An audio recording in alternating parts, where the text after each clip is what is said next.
I'm gonna be honest with you. The only reason we play Nintendo games is because of the nostalgia. It's the nostalgia. That's the only reason why we all really play it. Well, now it's become much more than it was back in the early 90s and 2000s and all that kind of stuff. You know, from Kirby 64, from Star Fox to Donkey Kong 64. They really weren't all that creative with the titles back then. If you were around the 64 Platinum platform, the Sega platform was much more different. But I will tell you this, these three games right here really just get the whole entire nostalgia bug going. It really makes me feel something deep in my heart, y'all. Something real deep in my heart. Let's get right into it. The first game I want to talk about is Kirby 64, The Crystal Shards. This came out around early 2000. It it was fun. It was the first time I ever really played a full-on Kirby game. Before then, I really didn't know what in the world the whole entire Kirby, character was, what it could do. But basically, Kirby is this pink space puff, this pink ball of gum. Let's just call it a big ball of gum. Living on planet Popstar, living his, I think it is a he. Well, we're gonna say he. Living his best life with his best friends, on and off again friend King DDD, Waddle Dee, the girl who paints stuff, and a whole bunch of other characters in between. But basically, he's an alien living in a whole entire different dimension, riding stars, taking naps, eating a whole bunch of fruit, and he's a pink gumball that just eats things and is just in love with, just being at peace.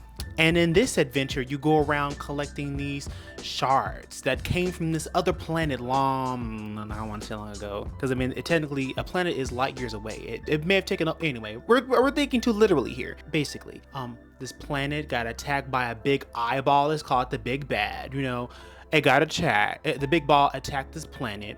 It turned everything dark and evil, and then the girl who is the protector of this big jewel, whatever, flies to Kirby's planet, yada yada yada.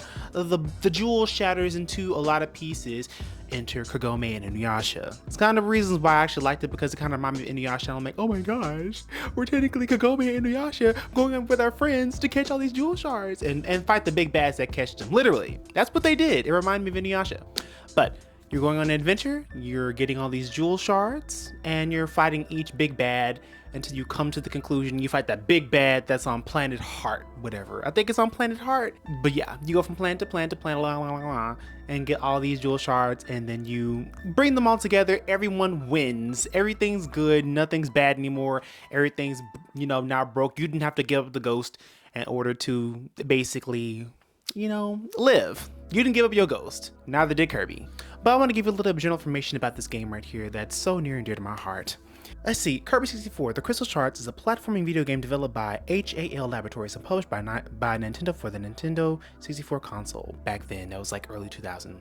Let's see, the console, was, the game was made in Japan, March 2000, and in North America in June 2000. The game is part of the Kirby series, which features the iconic pink puffball character named Kirby. Here are some of the research points for Kirby. Let's see, the game plot. The Crystal Shards follows Kirby's adventures as he tries to recover the broken pieces of the crystal called the Crystal Shards.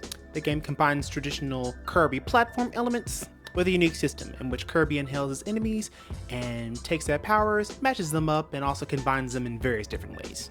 The Crystal Introduction system, the Crystal Shards introduces a new system where Kirby can mix and match abilities and create a variety of different powers. There are 34 different combinations in the game, and the player can explore 6 different worlds, each multiple worlds and bosses. The levels features a mix of 2D and 3D platform gaming. Back then, that was interesting right there. If you played Banjo and Kazooie, that was like next tier. That was top tier back then. That was something. It frustrated me a little bit, but also games are becoming, open/linear in a sense. GTA definitely capitalized on the open world genre, but that's neither here nor there. But back then, the game was vibrant, lush, had many characters, and the design was just beautiful for its time. Immaculate. And that game right there just brings up so many good memories of just being a kid back in those times, playing those fun little games, and just enjoying life. That really does bring back the whole nostalgia feels for me. And not only did the game show multiple worlds, you also had many different characters. You had King DDD. No one talked back then. No one even talked. Waddle Dee, the girl who painted pictures and all that kind of stuff, and the little fairy girl. It introduced a variety, a menagerie of characters that we know today to be part of Planet Popstar. Really iconic. Again, Nintendo is known for its iconic games and it being just the only one to do it for so long. Like One Piece. One Piece is top tier, undefeated. And I would say the impact of this game right here affected many other games. They're like, oh, we can do this. Now we're going to be, going forward and developing other games like this in the future. And I think it also really helped make more open/linear games. It really did. Definitely a game for the ages. Okay, so the second game we're going to be talking about is Donkey Kong 64. Again, this had a bit of more of an open world concept. Not seen before then, in the early 2000s. Now, this game also shipped out with a gold version, or like a console version, like we have like our Halo custom skin platforms. Nintendo had a green console, instead of it being purple, had a green console specifically for the Donkey Kong release. When I was a kid, my parents had got that, and that's when I really got introduced into gaming. I mean, I got introduced into gaming about arcades and what was it called? Sega. Got introduced to gaming around Sega. My mom really was into games back then, hence why she also bought the Nintendo, because she played games and she got calluses. Mom's cool, but Donkey Kong brought a whole new level. It also helped me read as a kid because you had no voiceovers. You had to read every single thing in order to comprehend the game, and I was not going to be beaten by some scaly alligator with unmoisturized skin. I will not be defeated by the Ashy, and I was hell-bent on winning that game, and of course I did. There were some different concepts, since it was an open world, they introduced some older concepts, some older games into the new game, like the jetpack game. You had to beat the jetpack game in order to get these Nintendo coins in order for you to progress the game, and if you didn't complete that old janky jetpack game to its most highest level, as well as the original Mario game where it was like you were going up against DK back when DK was an unreformed villain. I think that was actually his dad, bad Donkey Kong dad. But basically you took those old platforming games, had to get through them and progress the game as it should be intended to be progressed. Once you got the coins, you got to go onto different levels. You connected your bananas, you connected your golden bananas in order for you to progress. Basically, it was a whole bunch of fetch quests, you solving these puzzles. Also why I like Zelda games, because of the puzzle solving aspect. DK brought a lot of puzzle solving aspects into this. You had to literally think critically and deep, not just going through, just hack and slash throughout the whole entire game. You really actually had to put some thought into it. You really had to. And also know how to navigate the world itself, because back then the worlds were a little bit more open. They weren't open worlds, GTA kind of style. No. Nintendo was not about that life. They're about, you exploring a pretty open-ish world, but exploring them in increments. It took time and it was enjoyable. Large 3D worlds were so much nostalgia. But the game included Diddy Kong, Donkey Kong, Tiny Kong, Chunky Kong, and Lanky Kong.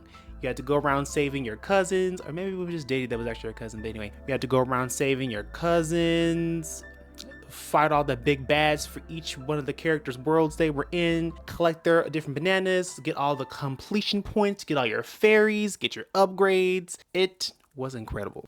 But once you were done with all your collecting and your puzzle solving, which was really important because the game was very much about puzzle solving and had a couple races and all that kind of stuff in order for you to engage in. But once you got done with your platforming, you got done with your completing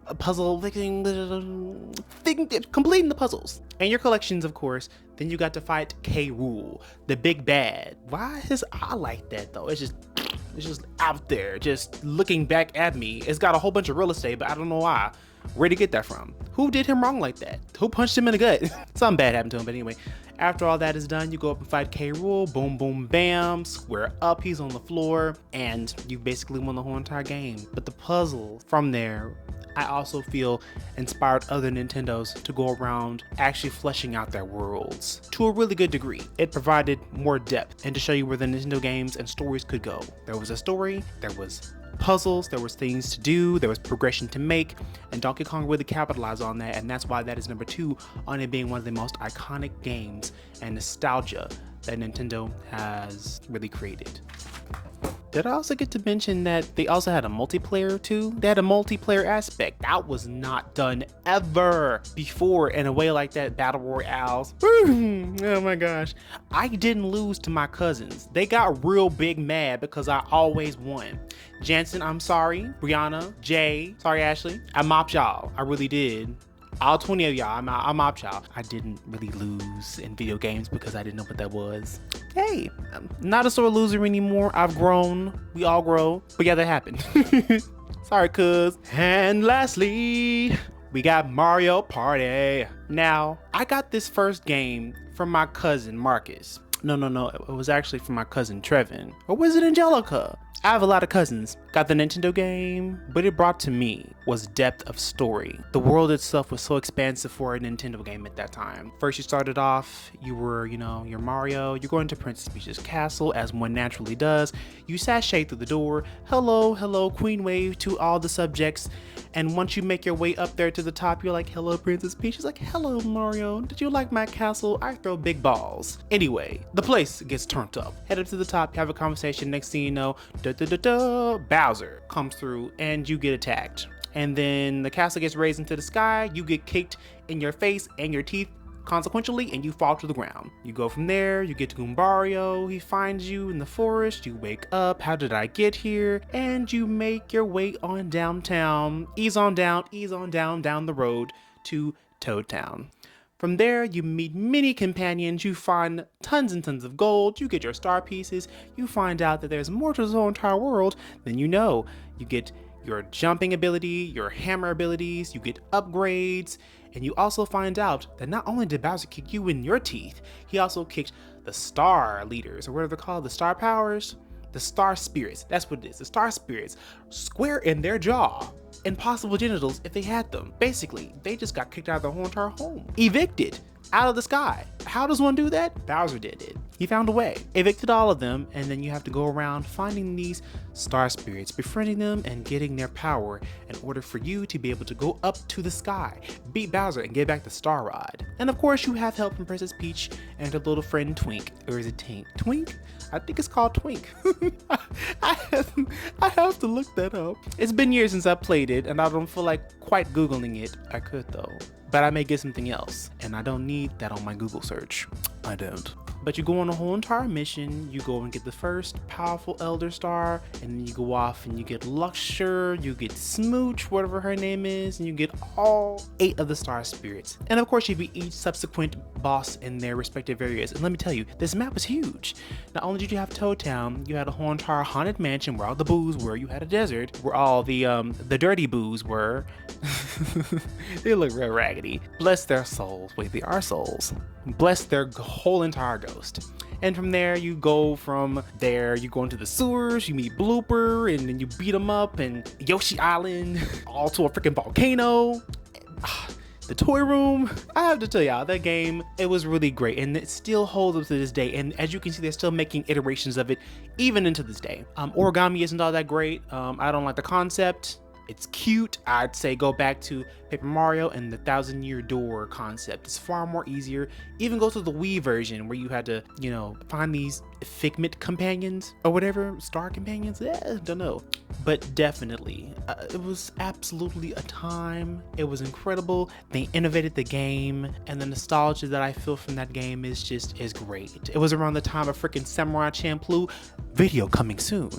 We'll be discussing far more anime in the future, mind you. And we'll also be discussing Anime Ape and all their capes and clothing. I really got to get into that. I want to make sure that's a really good site for y'all to go to. I don't want y'all to lose y'all money because I'm a guy about quality. And we like anime over here. But it really did set a whole entire precedent. I would think it also influenced Final Fantasy games because of its turn-based, action. It was absolutely incredible. You also had to use your brain too. You couldn't be afraid to use your brain. Anyway, Paper Mario, if you haven't played it, please do. These top 3 games are definitely something you should definitely try and feel invested in if you can. Absolutely, I will not lead you wrong, babe. I will not lead you wrong. Absolutely, I would not. I'm definitely here for your best interest. And if you haven't, please play Kirby 64, the Crystal Shards, Donkey Kong 64 if you have these consoles, or maybe you can find an emulator or get them off of the Nintendo shop website if you can, if it's still on there. If it is on there, I don't know. And of course, Paper Mario. Anyway, did you also get the feels too by playing these games, or have you experienced them? What is your favorite Nintendo game? I really want to know. because we love good games over here. We absolutely do. And these games right here just gave me the feels. What's your best favorite Nintendo game from the 64 era? Sega game, Wii game? What's your favorite current game? Pokemon? Let me know. Anyway, I'll let you get back to doing what you're doing, and I will catch you later. All right, later.